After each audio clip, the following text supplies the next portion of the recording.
Rex. What's so important that you brought us all the way back here?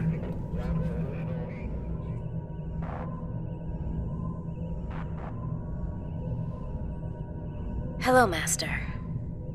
It's been a while.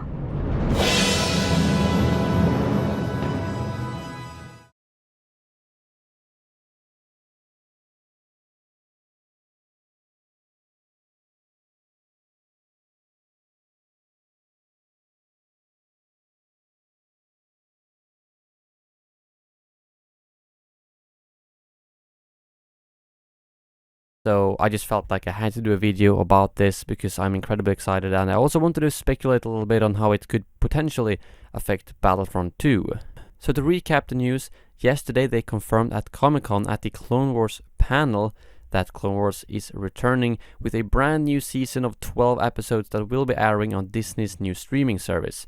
And Disney's new streaming service is scheduled for fall 2019, which means that the actual new Clone Wars season will most likely be arriving sometime fall 2019, which is roughly a year from now then. And in the background you can of course see the new trailer that they released for the new Clone Wars season, which brings us back to Ahsoka, Obi-Wan and Anakin, and it's so good to see them back on the screen with their original voice actors. And just if that wasn't clear already, this video is obviously going to contain spoilers for the entire Clone Wars series, so if you for some reason haven't watched it, or if you don't want to get spoiled, you should probably stop watching now.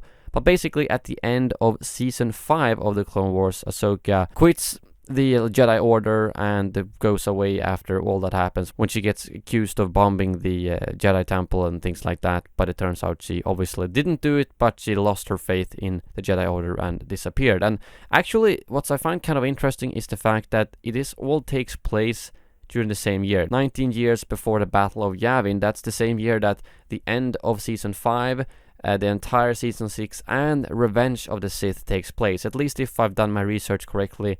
Hopefully I have, which means that when she's returning now, that's actually less than a year later. So although both Obi-Wan and Anakin look a little bit different, at least Anakin's hair have grown out a little bit, it's not that big of a gap. I mean, the entire Clone Wars series is just within a couple of years, so keep that in mind. It does feel like it's going to be longer based off this trailer, but it's all within the same year. And obviously the trailer builds up to the Siege of Mandalore, one of the last large battles of the Clone Wars, a battle which featured the Republic forces going up against Darth Maul once again at Mandalore, and Ahsoka with her own legion of the 332nd, which is the ones you can see with the orange paintings on their helmets, which is actually part of the 501st that split off and was loyal to her. And if I recall correctly, some of this stuff is based off the Lost Missions, which means that it's kind of half-ish canon, but some of it is also from the Ahsoka novel. And basically they do rejoin with both Obi-Wan, Anakin and Ahsoka, but then obviously both Obi-Wan and Anakin has to go back and rescue the Chancellor.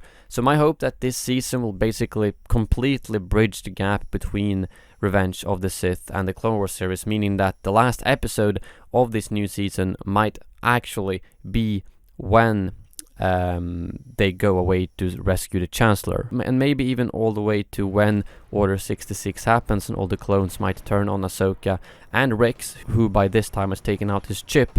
So maybe we'll see Rex faking to shoot Ahsoka or something like that to see them survive. I think it would be really cool to see all those things on the screen and basically completely bridge that gap that I was talking about. But yeah, I'll probably have some more videos discussing my thoughts on that, and I'm definitely gonna review all of those episodes once they arrive, so stay tuned for that. But let's talk a little bit about Battlefront. Does this mean anything for Battlefront? Well, it's really hard to say. I've seen obviously a lot of speculation on Reddit and such, but unfortunately, honestly, it doesn't have to mean much, considering that this is fall 2019 we're talking about. That's pretty much more than a year from now. So we don't know if Battlefront 2 will be supported for that long. I mean, we only know that there's going to be content up until the end of this year or potentially early next year, depending on when in winter they will be releasing Geonosis. But beyond that, we don't know anything. I hope, and I think all of us are hoping, that we will get more, and I think it's important for us to make our voices heard in a way that we tell them what we want. It's a lot easier for them to just shut down the game if everyone's negative and no one wants anything to the game.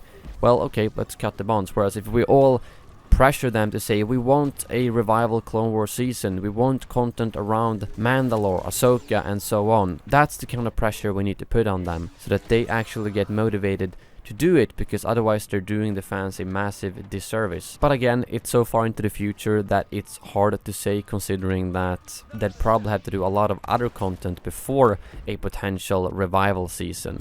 I mean, I don't think any of us would mind if we got this earlier than fall 2019, right? Because we already have all the characters that will most likely be in the new season in the old seasons, meaning that you can still base the new content off of that. For instance, I'm thinking a revival season could contain the Siege of Mandalore, or at least Mandalore as a planet, Ahsoka, Robot Legs Moleskin, 332nd Battalion, maybe even Rex, although I'm guessing it would need some type of villain. I mean, we could even get Savage Opress. I mean, yes, he will be dead by the time of Siege of Mandalore, but he has been on Mandalore, so it would still make sense to see him there if they're not going for a specific Siege of Mandalore DLC. So I think it could be really cool to get some of those characters in a specific season. I mean, maybe that could even be good marketing for the Clone Wars revival if they instead release this as the next season after the Geonosis season. So let's say spring next year instead, or summer next year, we'll get this Siege of Mandalore season. I think that could be